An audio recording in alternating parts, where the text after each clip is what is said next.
Saudara, sejumlah jemaah masjid di Makassar, Sulawesi Selatan terluka akibat tertimpa kubah masjid yang ambruk saat hendak melaksanakan sholat tarawih pada Minggu malam.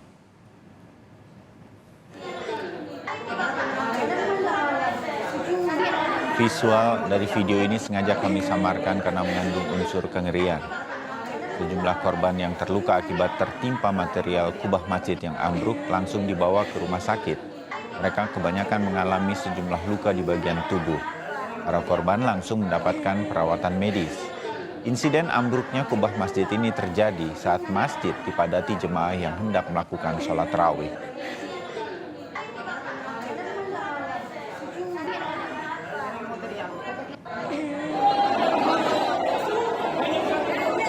Inilah rekaman video dari warga yang memperlihatkan kondisi pasca ambruknya kubah masjid di Jalan Barukang, ujung tanah Makassar, Sulawesi Selatan, Makassar. Material kubah ambruk ke lantai dasar masjid.